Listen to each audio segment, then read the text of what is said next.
안녕하세요. 사연동행입니다. 세상을 살다 보면 그 누구에게도 꺼내지 못한 이야기가 한둘쯤은 있죠. 이곳은 그런 마음들을 조용히 들어주는 작은 공간입니다. 구독은 공짜지만 그 마음은 참 귀하고 고맙습니다. 구독해주신다면 큰 힘이 될 거예요. 자, 그럼 오늘의 사연 시작합니다. 안녕하세요. 유튜브를 보고 계신 여러분.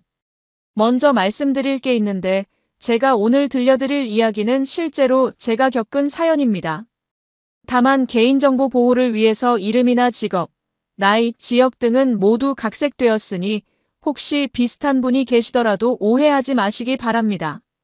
저는 올해 44살이 된 이도훈이라고 합니다. 지방에서 공무원으로 일하고 있고 결혼한 지는 벌써 15년이 넘었습니다. 아내 민정이와는 대학 동창으로 만났는데 그때는 정말 예쁘고 착한 여자라고 생각했었거든요.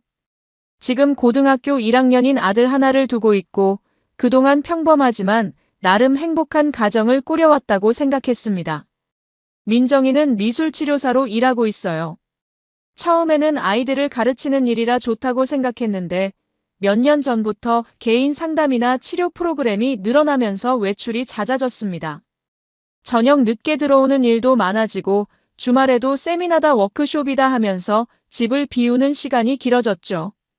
처음에는 열심히 일하는구나 싶어서 오히려 대견하게 생각했는데 지금 생각해보니 그때부터 뭔가 달라지기 시작했던 것 같습니다. 그런데 정말 이상한 건 민정이가 갑자기 옷차림에 신경을 많이 쓰기 시작했다는 거예요. 예전에는 집에서 편한 옷만 입고 다녔는데 어느 순간부터 외출할 때마다 화장도 진하게 하고 새 옷도 자주 사서 입고 다니더라고요. 향수도 바뀌었어요. 예전에는 은은한 향을 좋아했는데 갑자기 진한 향수를 뿌리고 다니기 시작했습니다. 물어보면 나이 들어가는데 좀 꾸미고 싶어서라고 하더라고요. 그때는 그러려니 했죠. 핸드폰도 마찬가지였습니다. 예전에는 핸드폰을 아무 곳에나 두고 다녔는데 어느 순간부터 화장실 갈 때도 들고 가고 잠들 때도 베개 밑에 넣어두더라고요. 그리고 문자가 오면 급하게 확인하면서 화면을 저한테 안 보이게 돌려서 보는 거예요. 누구한테서 왔어? 하고 물어보면 친구야, 별거 아니야 하면서 대수롭지 않게 넘어가더라고요. 그런 일들이 한두 번이 아니었습니다. 저녁 먹을 때도 핸드폰을 계속 들여다보고 제가 말을 걸어도 대충 대답하고 말이에요. 아들한테까지 그러니까 얘가 엄마, 왜 맨날 핸드폰만 봐? 하고 물어보더라고요. 그때 민정이가 화를 내면서 공부나 해. 엄마 일이야. 라고 소리를 질렀어요. 평소 아이한테 그렇게 화를 내는 사람이 아니었는데 말이죠. 결정적으로 이상하다고 생각한 건 저희 집 근처에 원룸을 하나 사서 새를 놓고 있거든요. 부업 삼아서 시작한 건데 세입자가 바뀔 때마다 청소하고 정리하러 가곤 했습니다. 그런데 어느 날 세입자가 이상한 사람이 자꾸 와서 우리 집 앞에서 서성거린다고 연락이 온 거예요. CCTV를 확인해 보자고 해서 관리사무소에 가서 영상을 봤는데 깜짝 놀랐습니다. 화면에 민정이가 나오는 거예요. 그런데 우리 원룸이 아니라 다른 동다른 호수 앞에서 문을 열고 들어가고 있더라고요. 시간을 확인해 보니까 민정이가 세미나 간다고 했던 그 시간이었어요. 처음에는 잘못 본 건가 싶어서 몇 번을 다시 봤는데 분명히 민정이가 맞더라고요. 그 옷도 그날 아침에 입고 나간 옷이었고요. 그 순간 머리가 하얘지면서 다리에 힘이 빠지더라고요.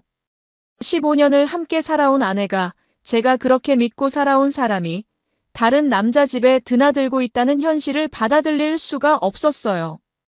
관리사무소 직원이 괜찮으세요? 라고 물어볼 정도로 제 얼굴이 창백해져 있었나 봅니다. 집에 돌아와서도 민정이한테 바로 말할 수가 없었어요. 혹시 오해일 수도 있고 다른 이유가 있을 수도 있다고 생각하려고 했거든요. 그런데 그날 밤 민정이가 들어와서는 오늘 세미나 정말 유익했어. 새로운 치료법에 대해서 배웠는데 정말 좋더라라고 하는 거예요. 그 순간 정말 화가 치밀어 올랐지만 꼭 참았습니다. 확실한 증거를 잡아야겠다고 생각했거든요. 다음 날 바로 법무법인에서 일하는 대학 동기한테 연락했어요. 형, 나 좀 급한 일이 생겼는데 상담받을 수 있을까? 했더니 바로 만나자고 하더라고요. 사실 이런 일로 누구한테 말하는 것도 창피하고 부끄러웠지만 혼자서는 어떻게 해야 할지 모르겠더라고요. 변호사 친구를 만나서 상황을 설명했더니 심각한 표정을 지으면서 도훈아, 이건 확실한 증거를 모아야 해. 감정적으로 접근하면 안 되고 냉정하게 사실관계를 파악해야 한다고 조언해 주더라고요. 그리고 혹시 재산 관련해서도 이상한 점이 없었는지 한번 점검해봐라고 하는 거예요. 그제야 정신이 번쩍 들었습니다. 단순히 불륜의 문제가 아니라 우리 가정 전체가 무너질 수 있는 심각한 상황이라는 걸 깨달았거든요. 15년간 쌓아온 모든 것들이 한순간에 무너질 수도 있다는 공포감이 엄습했어요. 그날 밤 잠을 한숨도 못 잤습니다. 그 다음 며칠간은 정말 지옥 같았습니다. 민정이와 같은 집에 있으면서도 연기를 해야 하는 상황이었거든요. 평소처럼 오늘 뭐 했어? 저녁 뭐 먹을까? 이런 일상적인 대화를 나누면서도 속으로는 의심과 분노가 끓어오르고 있었어요. 민정이는 여전히 태연하게 거짓말을 하고 있었고 저는 그 거짓말을 들으면서 참아야 했습니다. 변호사 친구 조언대로 은행 거래 내역부터 차근차근 확인해 봤어요. 그런데 이게 웬일입니까? 작년부터 민정이 통장에서 매달 일정 금액이 빠져나가고 있더라고요. 처음에는 적금인가 싶었는데 자세히 보니 계좌이체였어요. 받는 사람 이름을 보니까 처음 보는 남자 이름이었습니다. 김태성이라는 사람한테 매달 100만 원씩 보내고 있었던 거예요. 그것도 모자라서 우리 공동 명의로 된 적금 하나가 해지되어 있었어요. 3천만 원짜리 적금이었는데 언제 해지했는지 물어보니까 민정이가 급한 일이 있어서 먼저 해지했어. 나중에 다시 넣으면 되지라고 하더라고요. 그때는 그러려니 했는데 지금 생각해보니까 그 돈도 어디로 갔는지 의심스럽더라고요. 더 충격적인 건 우리 집 등기부등본을 떼어봤을 때였습니다. 제 명의였던 집에 민정이가 공동명의자로 올라가 있었어요. 언제 그런 일을 했는지 기억도 안 나더라고요. 민정이한테 물어보니까 세금 때문에 그랬잖아. 벌써 잊었어? 라고 하는데 정말 기억이 안 나더라고요. 그때 서류에 사인할 때 제대로 확인 안 하고 했나 봅니다. 이런 상황들을 종합해보니까 이건 단순한 불륜이 아니더라고요. 계획적으로 재산을 빼돌리고 있었던 거예요. 15년 동안 같이 모은 우리 재산을 다른 남자한테 갖다 바치고 있었던 겁니다. 그 순간 정말 온몸이 떨리면서 분노가 치밀어 올랐어요. 그런데 결정적인 순간이 왔습니다. 민정이가 평소보다 일찍 들어오더니 갑자기 저한테 앉으라고 하는 거예요. 도훈아, 우리 진지하게 얘기 좀 하자면서요. 뭔가 심상치 않은 분위기였어요. 아들은 학원에 간 시간이라 집에는 저희 둘뿐이었습니다. 민정이가 소파에 앉더니 한참을 말을 안 하더라고요. 그러더니 갑자기 도훈아, 미안해라고 하는 거예요. 순간 가슴이 철렁했습니다. 혹시 자백하려는 건가 싶었거든요.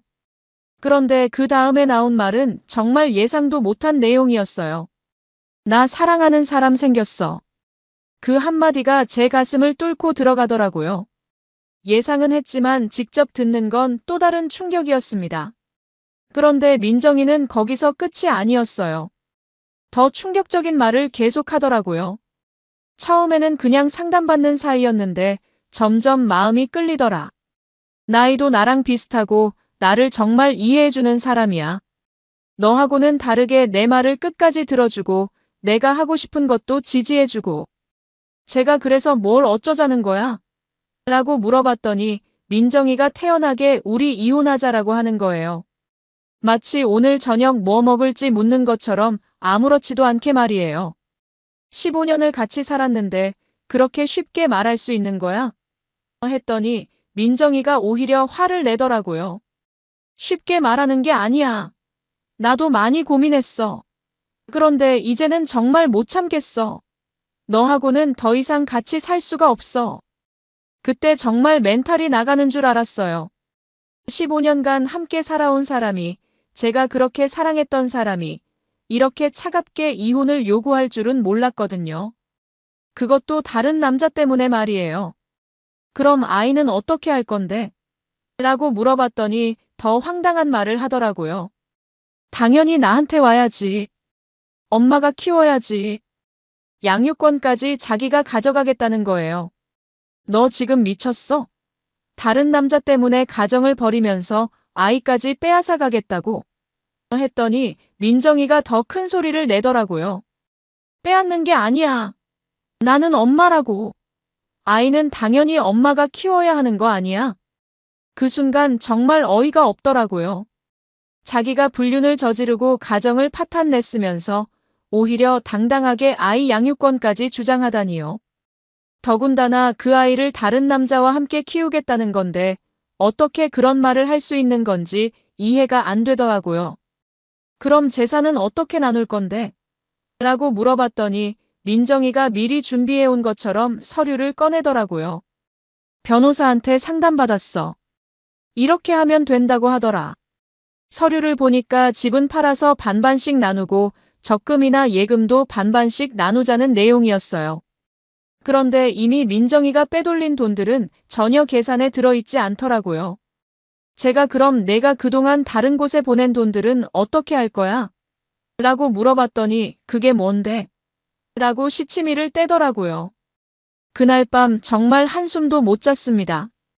15년 결혼 생활이 하루아침에 끝나버린다는 현실도 받아들이기 힘들었고 민정이가 그렇게 뻔뻔할 줄은 몰랐거든요. 다음 날 바로 변호사 친구한테 연락해서 이혼 소송 준비를 시작했습니다. 이혼 소송이 시작되고 나서야 민정이의 진짜 모습을 알게 되었습니다. 법정에서 마주한 민정이는 제가 알던 사람이 아니었어요. 15년간 함께 살았던 아내가 아니라 완전히 다른 사람 같았습니다. 차갑고 계산적이고 자기 이익만 챙기려는 모습이 너무나 충격적이었어요. 첫 번째 조정 때 민정이 측 변호사가 제출한 서류를 보고 정말 기가 막혔습니다. 민정이가 주장하는 내용이 남편의 경제적 무관심과 정서적 방치로 인한 정신적 피해였거든요. 자기가 불륜을 저질러 놓고 오히려 저를 가해자로 만들어버린 거예요. 그동안 가정을 위해서 열심히 일하고 아내와 아이를 위해서 최선을 다했다고 생각했는데 그 모든 것이 무관심이라고 치부되어 버리니까 정말 억울하더라고요. 더 황당한 건 민정이가 남편의 폭력적 성향까지 주장했다는 거예요. 저는 평생 민정이한테 손가락 하나 까딱한 적이 없는데 언제 폭력을 썼다는 건지 어이가 없더라고요. 변호사한테 물어보니까 요즘 이혼소송에서 흔히 쓰는 수법이라고 하더라고요. 상대방을 가해자로 만들어서 자신이 피해자인 것처럼 포장하는 거라고요. 그런데 정말 충격적인 사실이 밝혀졌습니다. 민정이가 그동안 빼돌린 돈이 생각보다 훨씬 많았어요. 제가 알고 있던 건 빙산의 일각이었던 거죠. 우리 공동적금 여러 개가 해지되어 있었고 심지어 제 명의 보험까지 해약되어 있더라고요. 총합하면 거의 1억 원 가까운 돈이 사라져 있었습니다. 그 돈이 모두 김태성이라는 남자한테 갔다는 것도 밝혀졌어요. 상간자 소송을 위해서 사설 탐정을 통해 조사한 결과 김태성은 42살의 사업가였는데 이미 결혼해서 아이가 둘이나 있더라고요. 그러니까 민정이는 남의 남편을 빼앗은 거였던 거죠. 더 가관인 건 김태성이 그 돈으로 새 사업을 시작했다는 거예요. 카페를 열었는데 그 개업 자금이 바로 저희 부부가 15년간 모은 돈이었던 겁니다.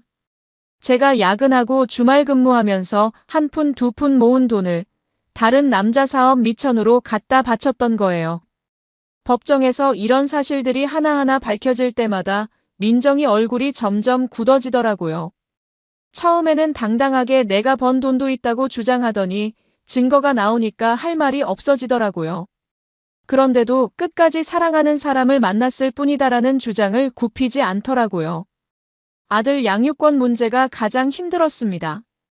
민정이는 끝까지 아이는 엄마가 키워야 한다고 주장했어요. 그런데 고마운 건 우리 아들이었어요. 이미 고등학생이라 자기 의견을 말할 수 있는 나이였거든요. 법원에서 아이 의견 조사를 할 때 아빠와 살고 싶다고 분명하게 말했다고 하더라고요. 나중에 아이한테 물어보니까 아빠 엄마가 다른 남자 만나는 거 나도 알고 있었어. 엄마가 전화 받을 때 목소리가 달라져서 알았어. 그리고 그 남자가 우리 집에 전화한 적도 있어. 나한테 엄마 있냐고 물어보더라고 하더라고요. 아이도 다 알고 있었던 거예요. 그러면서도 참고 있었던 거죠. 왜 그때 아빠한테 말하지 않았어? 라고 물어보니까 아빠가 걱정될까 봐서. 그리고 혹시 내가 잘못 본 건가 싶기도 하고라고 하더라고요. 그 순간 정말 가슴이 아프더라고요. 어린 나이에 이런 일을 혼자서 감당하고 있었다니요. 결국 이혼 판결이 나왔습니다. 양육권은 제가 가져가게 되었고 재산 분할은 민정이가 빼돌린 돈 때문에 복잡하게 되었어요. 상간자 소송도 함께 진행해서 김태성한테서 일부 돈을 돌려받기로 했지만 이미 사업에 투자해버린 돈이라 당장 받기는 어려운 상황이었습니다. 민정이는 판결 나던 날 법정에서 나오면서 저한테 후회할 거야 라고 하더라고요. 나 없이는 아무것도 못할 거면서라면서요. 그때까지도 자기가 잘못했다는 생각보다는 오히려 저를 원망하고 있더라고요. 집에 돌아와서 아들과 단둘이 앉아 있으니까 정말 막막하더라고요. 15년간 내 식구 집이었던 곳이 갑자기 너무 넓고 텅 빈 느낌이었어요. 아들이 아빠, 괜찮아.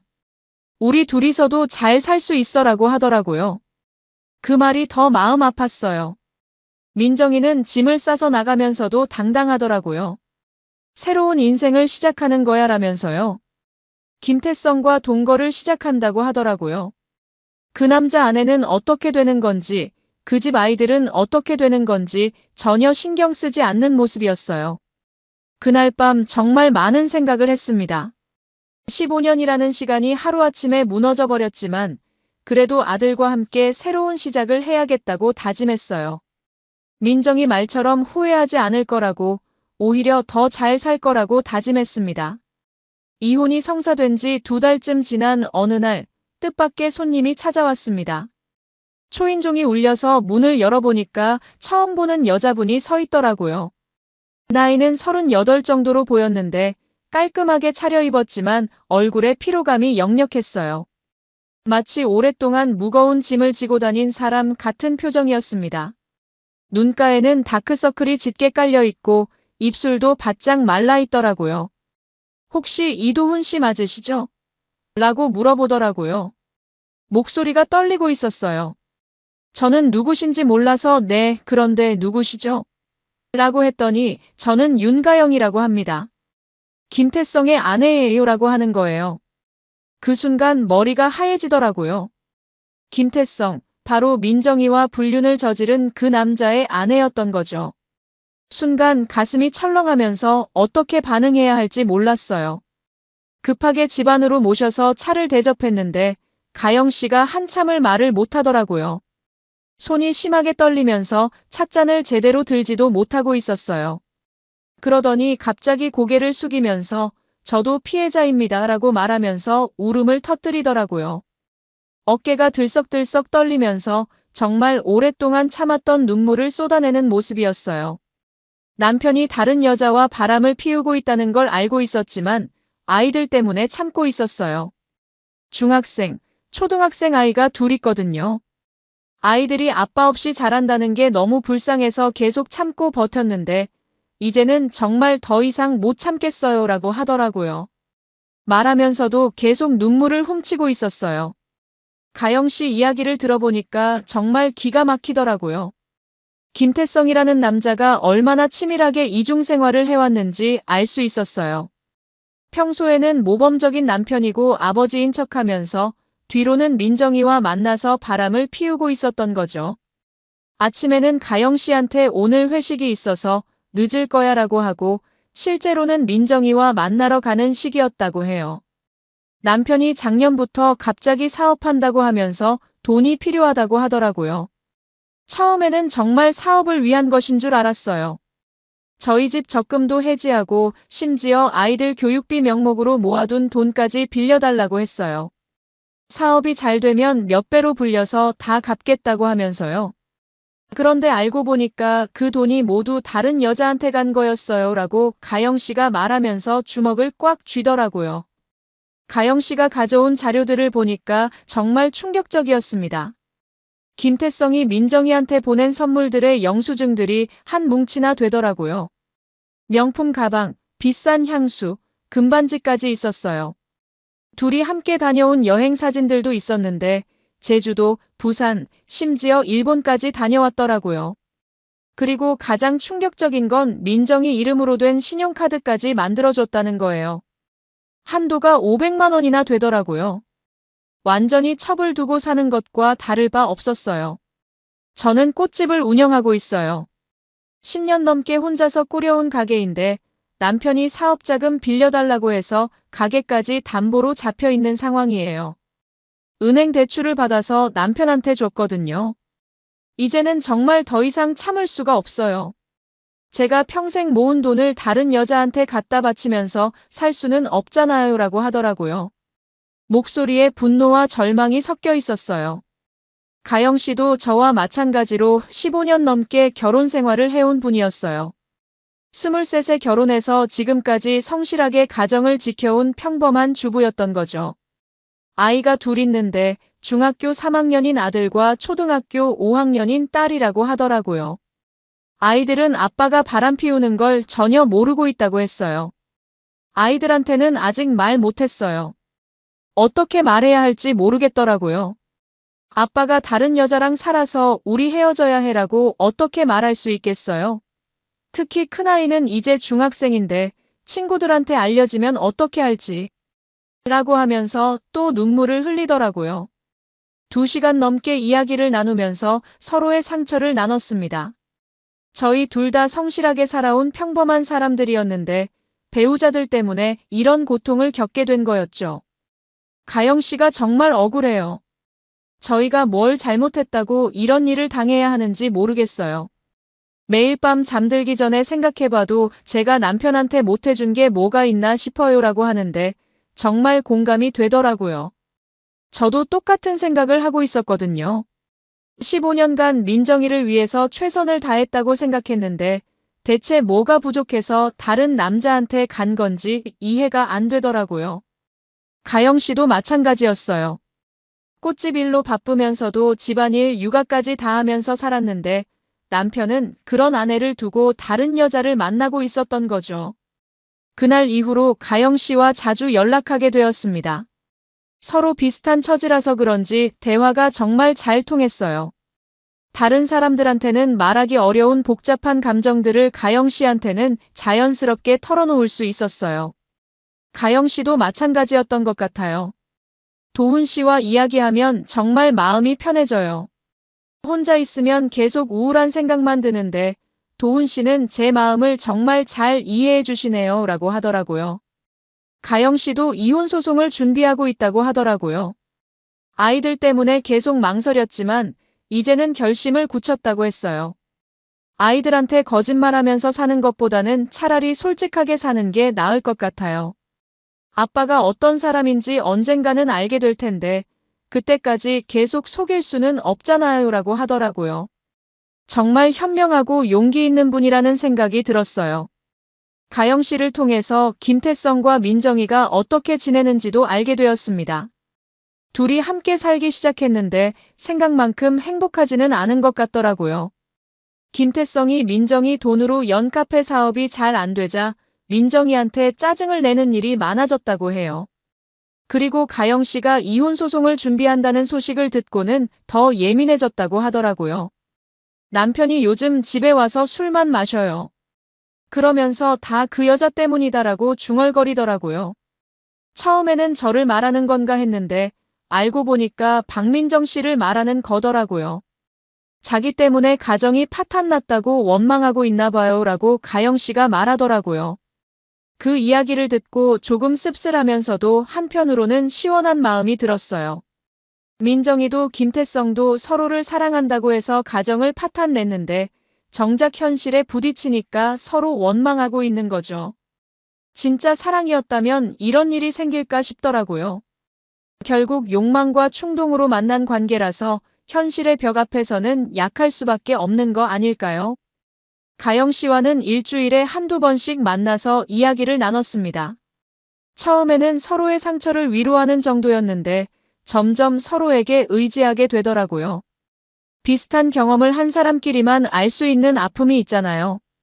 다른 사람들한테는 설명하기 어려운 복잡한 감정들을 가영 씨는 다 이해해 주더라고요. 도훈 씨는 분노를 어떻게 다스리세요? 저는 밤에 잠이 안 와서 남편 생각만 하면 정말 화가 치밀어 올라요라고 가영 씨가 물어보더라고요. 저도 마찬가지였거든요. 민정이와 김태성 생각만 하면 속에서 불이 나는 것 같았어요. 저도 똑같아요. 그럴 때는 운동을 하거나 아들과 시간을 보내려고 해요. 그래도 완전히 없어지지는 않더라고요라고 답했습니다. 어느 날 가영 씨가 흥미로운 제안을 했어요. 도훈 씨, 우리 아이들끼리 만나게 해보면 어떨까요? 다들 힘든 시기를 겪고 있으니까 서로 친구가 되면 좋을 것 같아요.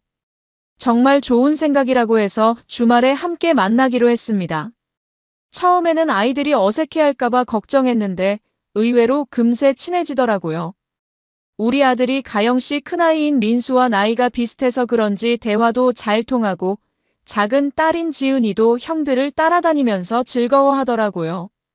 아이들이 노는 걸 보면서 가영 씨와 저는 벤치에 앉아서 이런저런 이야기를 나눴는데 그때 처음으로 마음이 조금 편해지는 느낌이 들었어요. 아이들이 웃는 모습을 보니까 정말 오랜만에 마음이 따뜻해지네요 라고 가영 씨가 말하더라고요. 정말 그렇더라고요. 그동안 계속 우울하고 분노만 있었는데 이렇게 평범한 일상의 소중함을 다시 느낄 수 있어서 감사했어요. 그 무렵 김태성의 카페가 완전히 망했다는 소식을 들었어요. 장사가 안 되어서 3개월 만에 문을 닫게 되었다고 하더라고요. 그러면서 김태성이 민정이한테 더 심하게 화를 내기 시작했다고 해요. 내가 돈을 더 벌어와야 한다면서 민정이를 압박한다고 하더라고요. 민정이는 미술치료 일로는 한 달에 100만 원 정도밖에 못 벌거든요.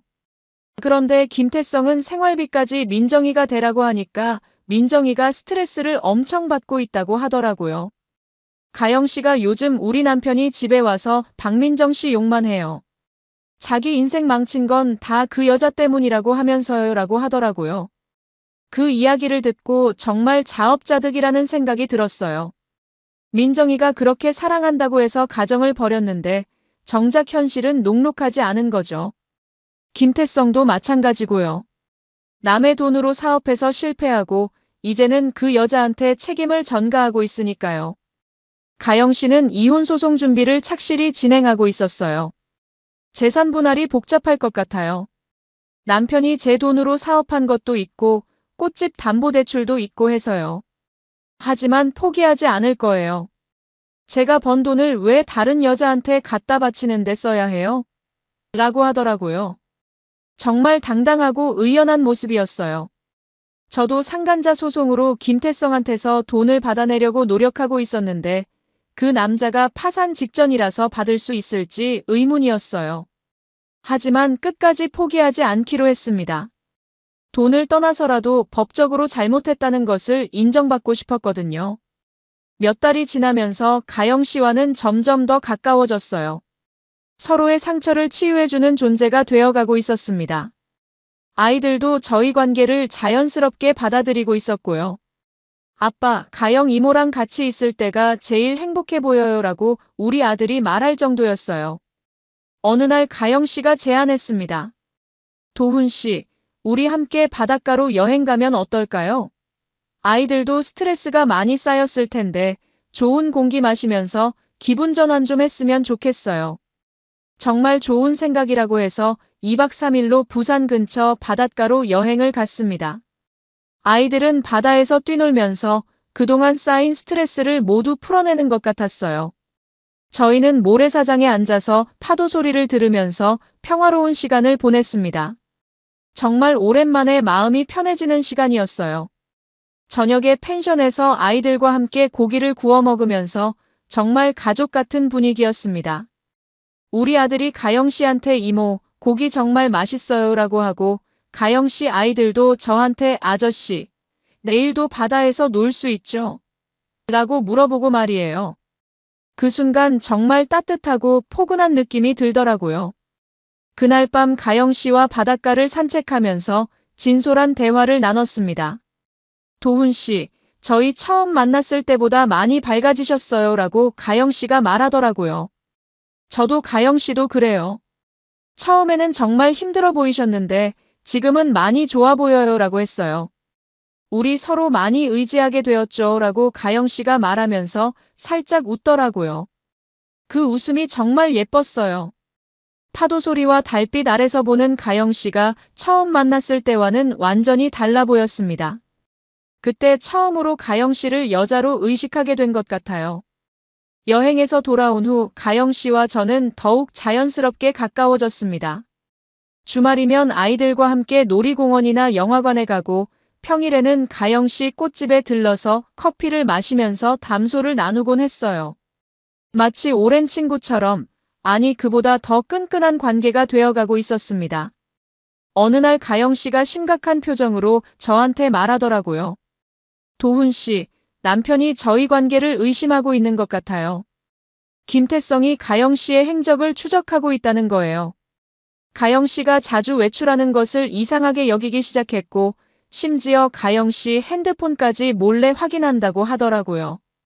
그럼 당분간 만나지 않는 게 좋겠어요 라고 제가 말했더니 가영 씨가 단호하게 고개를 저었어요. 아니에요. 더 이상 눈치 보면서 살기 싫어요. 저희가 잘못한 게 뭐가 있어요? 같은 처지의 사람끼리 서로 위로하는 게 잘못인가요? 목소리에 의연함이 묻어났어요. 오히려 당당하게 살 거예요. 숨어 다니면서 살 이유가 없잖아요. 그 무렵 김태성의 상황이 더욱 악화되었다는 소식을 들었습니다. 카페 사업 실패로 빚만 늘어났고 이제는 민정이한테 생활비까지 요구하고 있다고 해요. 민정이는 미술치료 일을 더 늘리려고 했지만 한계가 있었죠. 결국 둘 사이에 돈 문제로 싸움이 잦아졌다고 하더라고요. 요즘 남편이 집에 와서 박민정 씨한테 전화해서 소리 지르는 걸 자주 봐요.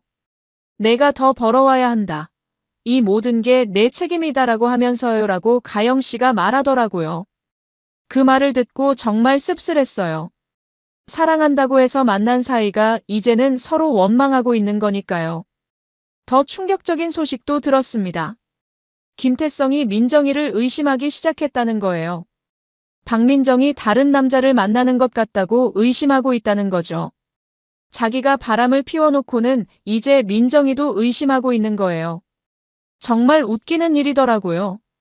가영 씨는 김태성의 그런 모습을 보면서 더욱 확신을 갖게 되었다고 했어요. 남편이 얼마나 이기적인 사람인지 이제야 제대로 보이네요. 자기가 저지른 일은 생각하지 않고 다른 사람만 탓하고 있어요. 정말 한심해요라고 하더라고요. 그러던 중 가영 씨의 이혼 소송이 본격적으로 시작되었습니다. 김태성은 끝까지 버티려고 했지만 가영 씨가 모아둔 증거들 앞에서는 어쩔 수 없었어요. 불륜 사실, 재산 유용 사실 모든 게 명백하게 드러났거든요. 법정에서 김태성이 사랑하는 사람을 만난 게 잘못이냐고 따졌지만 판사는 가정을 버리고 배우자의 재산을 유용한 것은 명백한 잘못이라고 판단했어요. 가영 씨는 꽃집과 아이들 양육권을 모두 가져갔습니다. 김태성은 재산 분할 과정에서 가영 씨한테 상당한 액수를 지급해야 했지만 이미 파산 상태라 당장 줄 돈이 없었어요. 결국 앞으로 벌어들이는 수입에서 매달 일정 금액을 지급하기로 했습니다. 이혼 판결이 나던 날 김태성이 법정 밖에서 가영 씨한테 후회할 거다. 나 없이는 못 살 거면서라고 소리를 질렀는데 가영 씨가 당당하게 이미 전 충분히 혼자 살았어요. 당신이 다른 여자랑 살 때 말이에요라고 대답하더라고요. 그 모습이 정말 멋있었어요. 가영 씨가 이혼하고 나서 저희는 더욱 자연스럽게 가까워졌습니다. 이제는 서로 자유로운 몸이 되었으니까 눈치 볼 것도 없었죠. 아이들도 엄마, 도훈 아저씨랑 결혼하면 안 돼요? 라고 물어볼 정도였어요. 가영 씨는 아직 이른 이야기라고 했지만 얼굴이 빨개지는 걸 보니 마음이 없는 건 아닌 것 같더라고요. 저도 가영 씨에 대한 마음이 점점 커져가고 있었어요. 처음에는 같은 처지의 동지 같은 느낌이었는데 이제는 정말 소중한 사람이 되어 있더라고요. 가영 씨와 함께 있으면 민정이 때문에 받은 상처가 치유되는 느낌이었어요. 어느 날 가영 씨가 제안했어요. 도훈 씨, 우리 정식으로 사귀어 볼까요? 아이들도 다 알고 있고 서로 마음도 있는 것 같은데 뭘 더 망설여요? 그 말을 듣고 정말 기뻤어요. 저도 그런 생각을 하고 있었거든요. 가영 씨, 저도 같은 생각이었어요. 하지만 너무 서두르는 건 아닐까요? 아직 이혼한 지 얼마 안 됐는데. 라고 말했더니 가영 씨가 웃으면서 도훈 씨, 우리 나이가 몇 살인데요? 이제 40 넘었는데 뭘 그렇게 신중해요? 라고 하더라고요. 그렇게 해서 저희는 정식으로 연인 사이가 되었습니다. 아이들이 제일 기뻐했어요. 우리 아들은 아빠가 정말 오랜만에 웃는 얼굴이에요 라고 했고, 가영 씨 아이들은 엄마가 요즘 정말 예뻐졌어요 라고 하더라고요. 그러던 어느 날 민정이한테서 연락이 왔어요. 도훈아, 만나서 이야기 좀 하자는 내용이었어요. 뭔 일인지 궁금해서 만나기로 했는데 민정이 모습이 말이 아니더라고요. 살도 많이 빠지고 얼굴도 초췌해져 있었어요. 도훈아, 나 정말 잘못했어. 다시 돌아갈 수는 없을까? 라고 하는 거예요. 김태성과의 관계가 파탄나서 혼자 살고 있는데 경제적으로도 정신적으로도 너무 힘들다고 하더라고요. 그런데 저는 이미 마음을 정리했었어요. 민정아, 이미 끝난 일이야. 나는 이제 새로운 사람과 새로운 시작을 하고 있어. 너도 내 길을 가라고 말했어요. 민정이가 울면서 그 여자가 누구야? 나보다 뭐가 나은데? 라고 따졌지만 더 이상 대답하지 않았어요. 집에 돌아와서 가영 씨한테 이 이야기를 했더니 가영 씨가 도훈 씨 마음이 흔들리지는 않았어요. 라고 물어보더라고요. 저는 전혀요. 오히려 가영 씨와 함께하는 지금이 제 인생에서 가장 행복한 때인 것 같아요 라고 답했어요. 가영 씨가 환하게 웃으면서 제 손을 꼭 잡아주더라고요. 가영 씨와 정식으로 교제를 시작한 지 몇 달이 지났을 때 저희는 아이들과 함께 작은 펜션을 빌려서 주말을 보내곤 했습니다. 마치 진짜 가족처럼 자연스러운 분위기였어요. 아이들은 서로를 형제처럼 여기고 저희는 서로의 상처를 완전히 치유해가고 있었습니다.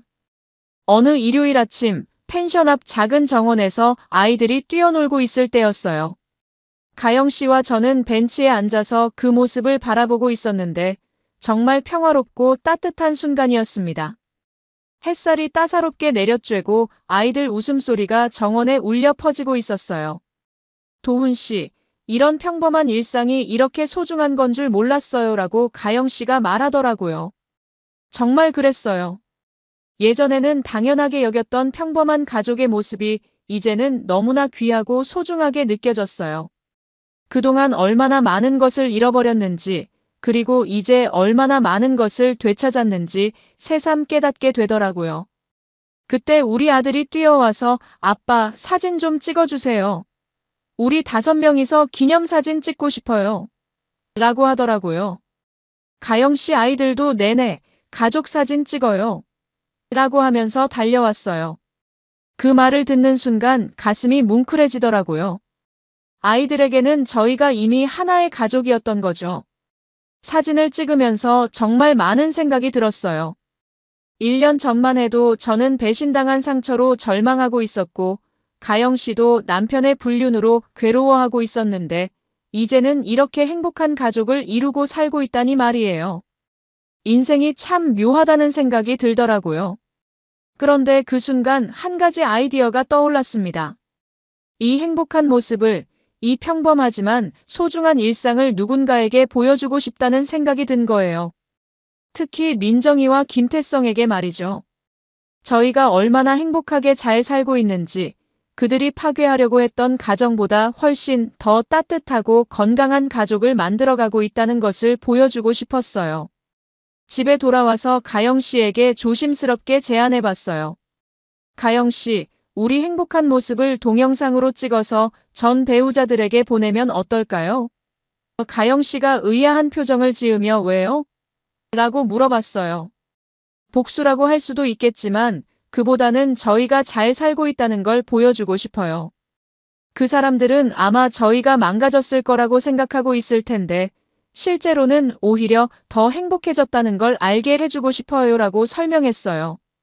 가영 씨가 잠깐 생각하더니 좋은 생각이네요. 저도 남편이 제가 혼자서 힘들게 살고 있을 거라고 생각하고 있을 텐데 실제로는 전보다 훨씬 행복하다는 걸 보여주고 싶어요라고 동의했어요. 그래서 저희는 일주일에 걸쳐서 일상의 모습들을 자연스럽게 촬영했습니다. 아이들과 함께 저녁 식사를 하는 모습, 주말에 공원에서 피크닉하는 모습, 가영 씨 꽃집에서 함께 일하는 모습, 아이들이 숙제를 할 때 도와주는 모습 등등 정말 평범하지만 따뜻한 일상들을 담았어요. 특히 마지막 장면은 저희 5명이 식탁에 둘러앉아서 함께 웃으면서 식사하는 모습이었어요. 아이들이 엄마 아빠, 오늘 정말 재밌었어요. 라고 말하는 것도 자연스럽게 녹화되었고요. 그 순간 정말 완벽한 가족의 모습이었어요. 영상을 편집하면서 저희가 정말 많이 변했다는 걸 실감했어요. 처음 만났을 때는 둘 다 상처받고 지쳐 있었는데 이제는 완전히 다른 사람들 같았어요. 얼굴에는 활기가 넘치고 눈빛은 희망으로 가득했어요. 영상 마지막에는 저희가 카메라를 향해 직접 말하는 장면을 넣었어요. 가영 씨가 먼저 안녕하세요. 전 윤가영입니다. 지금 정말 행복하게 잘 살고 있어요. 걱정하지 마세요라고 말했고 저는 이도훈입니다. 저희는 빼앗기지 않았습니다. 되찾았습니다라고 말했어요. 영상이 완성되었을 때 정말 만족스러웠어요. 약 5분 정도의 짧은 영상이었지만 저희의 현재 모습을 완벽하게 담아낸 것 같았어요. 슬프거나 원망스러운 내용은 전혀 없고 그저 행복하고 평범한 일상의 모습들만 가득했어요. 정말 보내도 될까요? 라고 가영 씨가 마지막으로 확인했어요. 저는 네, 보내요. 이게 진짜 복수죠. 저희가 이렇게 행복하게 사는 건 말이에요 라고 답했어요. 그렇게 해서 영상 파일을 민정이와 김태성에게 동시에 전송했습니다. 제목은 단순하게 안녕하세요라고만 적었어요. 별다른 메시지는 필요 없었어요. 영상이 모든 걸 말해주고 있었으니까요. 영상을 보낸 후 저희는 평상시와 똑같이 일상을 보냈어요. 가영 씨는 꽃집 일을 하고 저는 회사에 가고 아이들은 학교에 갔어요. 그들의 반응이 어떨지 궁금하긴 했지만 크게 신경 쓰지는 않았어요. 중요한 건 저희가 정말 행복하다는 사실이었으니까요. 며칠 후 가영 씨한테서 연락이 왔어요. 도훈 씨, 김태성한테서 전화 왔어요. 완전히 화가 나서 소리를 지르더라고요. 그런데 저는 오히려 기분이 좋더라고요.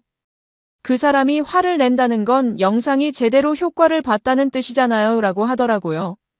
저한테도 민정이한테서 몇 번 전화가 왔지만 받지 않았어요. 문자도 몇 개 왔는데 그 여자가 누구야? 왜 이런 식으로 나를 괴롭혀? 라는 내용들이었어요. 하지만 전혀 괴롭히려는 의도가 아니었어요. 그냥 저희가 행복하다는 걸 보여준 것뿐이었죠. 그날 밤 가영 씨와 함께 산책하면서 정말 잘한 것 같아요. 이제 완전히 과거와 정리된 느낌이에요 라고 말했어요. 가영 씨도 맞아요. 이제 정말 새로운 시작이네요 라고 답하면서 제 손을 꼭 잡아주더라고요. 맞습니다. 중요한 설정 오류를 지적해 주셨네요. 민정이는 김태성의 아내인 가영 씨 얼굴을 당연히 알고 있을 테니까 영상을 보고 바로 누군지 알았을 거예요. 7장을 수정해서 다시 써드리겠습니다. 가영 씨와 정식으로 교제를 시작한 지 몇 달이 지났을 때 저희는 아이들과 함께 작은 펜션을 빌려서 주말을 보내곤 했습니다. 마치 진짜 가족처럼 자연스러운 분위기였어요. 아이들은 서로를 형제처럼 여기고 저희는 서로의 상처를 완전히 치유해가고 있었습니다. 어느 일요일 아침 펜션 앞 작은 정원에서 아이들이 뛰어놀고 있을 때였어요. 가영 씨와 저는 벤치에 앉아서 그 모습을 바라보고 있었는데 정말 평화롭고 따뜻한 순간이었습니다. 햇살이 따사롭게 내려쬐고 아이들 웃음소리가 정원에 울려 퍼지고 있었어요. 도훈 씨, 이런 평범한 일상이 이렇게 소중한 건 줄 몰랐어요 라고 가영 씨가 말하더라고요. 정말 그랬어요. 예전에는 당연하게 여겼던 평범한 가족의 모습이 이제는 너무나 귀하고 소중하게 느껴졌어요. 그동안 얼마나 많은 것을 잃어버렸는지, 그리고 이제 얼마나 많은 것을 되찾았는지 새삼 깨닫게 되더라고요. 그때 우리 아들이 뛰어와서 아빠 사진 좀 찍어주세요. 우리 5명이서 기념사진 찍고 싶어요. 라고 하더라고요. 가영 씨 아이들도 내내 가족 사진 찍어요. 라고 하면서 달려왔어요.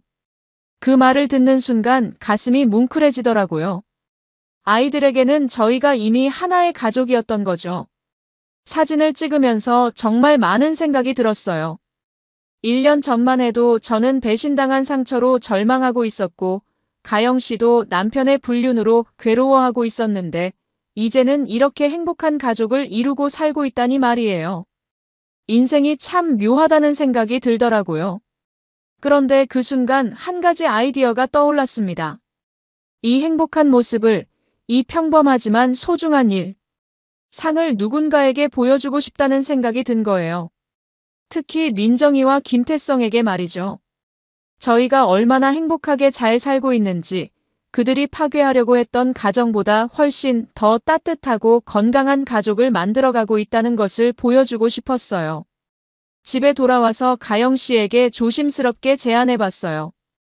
가영 씨, 우리 행복한 모습을 동영상으로 찍어서 전 배우자들에게 보내면 어떨까요? 가영 씨가 잠깐 생각하더니 재밌겠네요.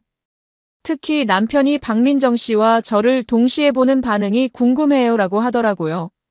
사실 이게 진짜 복수일 수도 있어요. 그 사람들은 저희가 망가졌을 거라고 생각하고 있을 텐데 실제로는 오히려 더 행복해졌다는 걸 보여주는 거니까요 라고 제가 설명했어요. 가영 씨도 맞아요. 그리고 김태성이 저와 당신을 함께 보면 어떤 반응을 보일지도 궁금하고요 라고 동의했어요. 그래서 저희는 일주일에 걸쳐서 일상의 모습들을 자연스럽게 촬영했습니다. 아이들과 함께 저녁 식사를 하는 모습, 주말에 공원에서 피크닉하는 모습, 가영 씨 꽃집에서 함께 일하는 모습, 아이들이 숙제를 할 때 도와주는 모습 등등 정말 평범하지만 따뜻한 일상들을 담았어요. 특히 마지막 장면은 저희 5명이 식탁에 둘러앉아서 함께 웃으면서 식사하는 모습이었어요. 아이들이 엄마 아빠, 오늘 정말 재밌었어요. 라고 말하는 것도 자연스럽게 녹화되었고요. 그 순간 정말 완벽한 가족의 모습이었어요. 영상을 편집하면서 저희가 정말 많이 변했다는 걸 실감했어요. 처음 만났을 때는 둘 다 상처받고 지쳐 있었는데 이제는 완전히 다른 사람들 같았어요. 얼굴에는 활기가 넘치고 눈빛은 희망으로 가득했어요.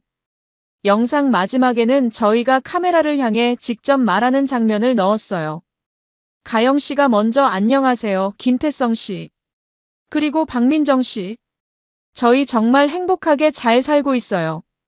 걱정하지 마세요라고 말했고, 저는 이도훈입니다. 저희는 빼앗기지 않았습니다. 되찾았습니다라고 말했어요. 영상이 완성되었을 때 정말 만족스러웠어요. 약 5분 정도의 짧은 영상이었지만 저희의 현재 모습을 완벽하게 담아낸 것 같았어요. 슬프거나 원망스러운 내용은 전혀 없고 그저 행복하고 평범한 일상의 모습들만 가득했어요. 정말 보내도 될까요? 이거 보면 둘 다 기절할 것 같은데요 라고 가영 씨가 웃으면서 말했어요. 저도 그게 바로 포인트죠. 김태성은 자기 전 아내와 전 애인이 함께 행복해하는 걸 보게 될 거고 민정이는 자기 전 남편이 김태성 전 아내와 사는 걸 보게 되는 거잖아요 라고 답했어요. 그렇게 해서 영상 파일을 민정이와 김태성에게 동시에 전송했습니다. 제목은 단순하게 새로운 시작이라고 적었어요. 별다른 메시지는 필요 없었어요. 영상이 모든 걸 말해주고 있었으니까요. 영상을 보낸 후 저희는 평상시와 똑같이 일상을 보냈어요. 가영 씨는 꽃집 일을 하고 저는 회사에 가고 아이들은 학교에 갔어요. 그들의 반응이 어떨지 정말 궁금했지만 크게 신경 쓰지는 않았어요. 중요한 건 저희가 정말 행복하다는 사실이었으니까요. 며칠 후 가영 씨한테서 연락이 왔어요. 도훈 씨, 대박 사건 벌어졌어요.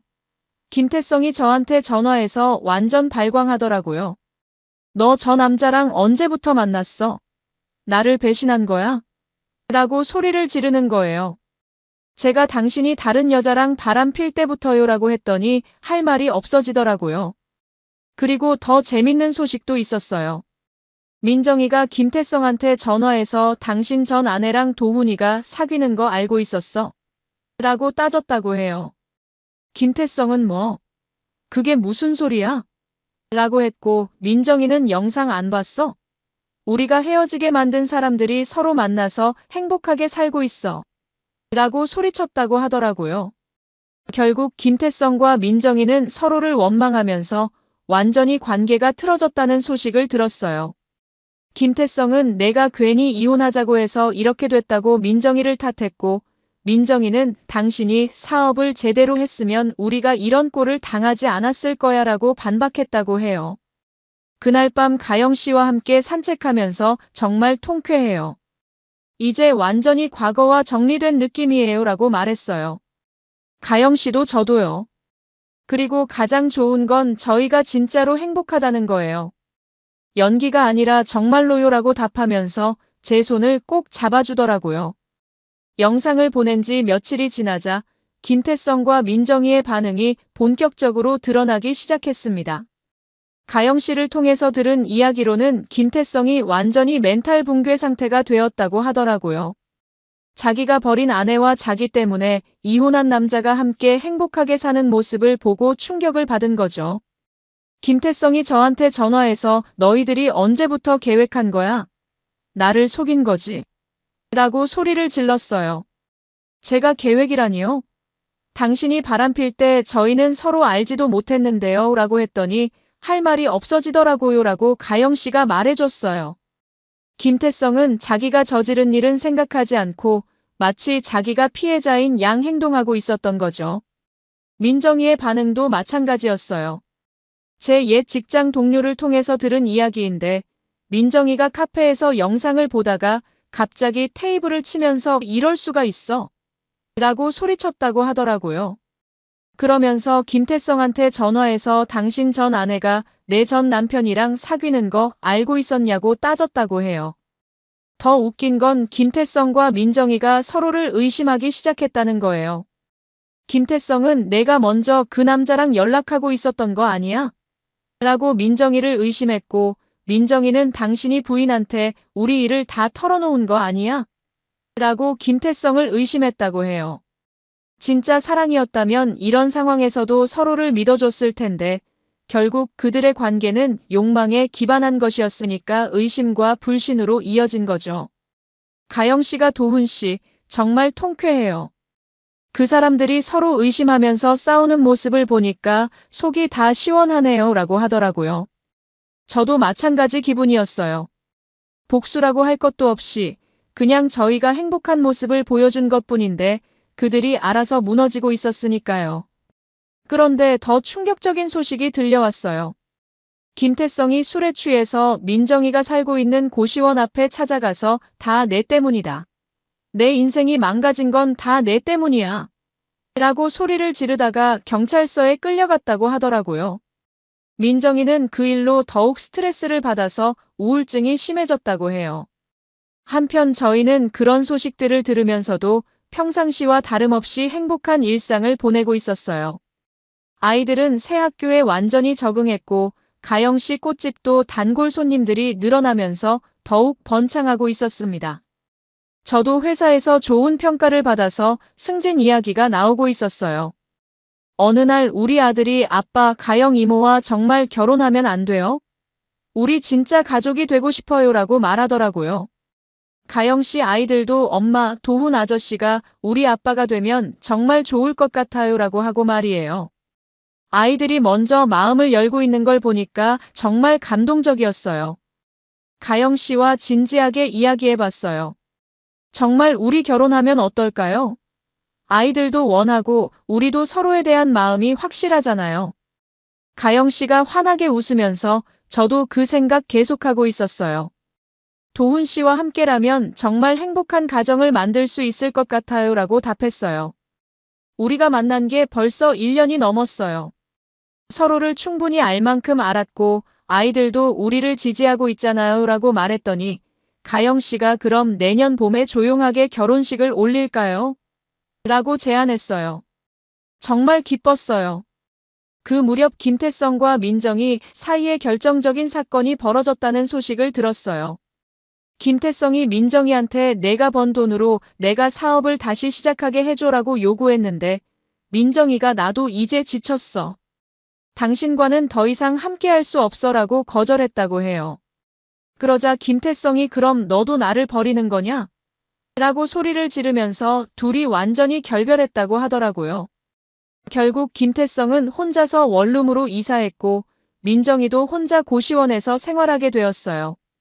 서로를 사랑한다고 해서 가정을 파탄낸 사람들이 현실의 벽 앞에서 결국 헤어지게 된 거죠. 정말 아이러니한 상황이었어요. 민정이가 몇 번 더 저한테 연락을 시도했어요. 도훈아, 정말 미안해. 내가 정말 잘못했어. 다시 한 번만 기회를 줄 수 없을까? 라는 내용의 문자를 보냈지만 저는 답하지 않았어요. 이미 제 마음은 가영 씨에게 완전히 가 있었고 과거로 돌아갈 생각은 추호도 없었거든요. 김태성도 가영 씨한테 우리 다시 시작하자. 내가 정말 잘못했다고 애원했지만 가영 씨는 이미 늦었어요.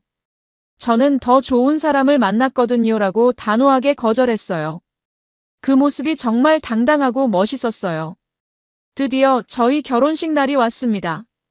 화려한 결혼식보다는 가족들과 가까운 지인들만 초대해서 소박하게 치렀어요. 가영 씨는 순백의 드레스를 입고 정말 아름다웠고 아이들도 말쑥하게 차려입고 저희를 진심으로 축하해줬어요. 그 순간 정말 완벽한 행복을 느꼈습니다. 결혼식이 끝나고 신혼여행을 겸해서 가족여행을 다녀왔어요. 제주도에서 일주일을 보냈는데 아이들이 이렇게 행복할 수가 있구나라고 할 정도로 즐거운 시간이었어요. 진짜 가족이 된 기분이었죠. 한편 김태성은 빚에 쪼들리면서 날품팔이 일을 하고 있다는 소식을 들었고 민정이는 우울증 치료를 받으면서 간간히 미술치료 일을 하며 근근히 생계를 이어가고 있다고 했어요. 둘 다 자신들이 저지른 일의 대가를 톡톡히 치르고 있는 거죠. 여행에서 돌아와서 5명이 살기 충분한 새 집으로 이사했습니다. 아이들 각자 방도 있고 가영 씨가 꽃꽂이 작업을 할 수 있는 공간도 마련했어요.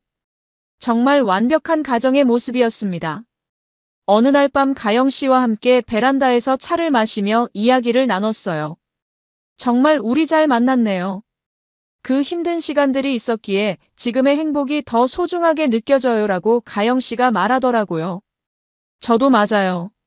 만약 민정이가 바람을 피우지 않았다면 가영 씨를 만날 수도 없었을 텐데 그렇게 생각하니까 오히려 과거에 감사한 마음까지 들어요라고 답했어요. 결국 불륜과 배신으로 시작된 이야기는 사랑과 화합으로 끝이 났습니다.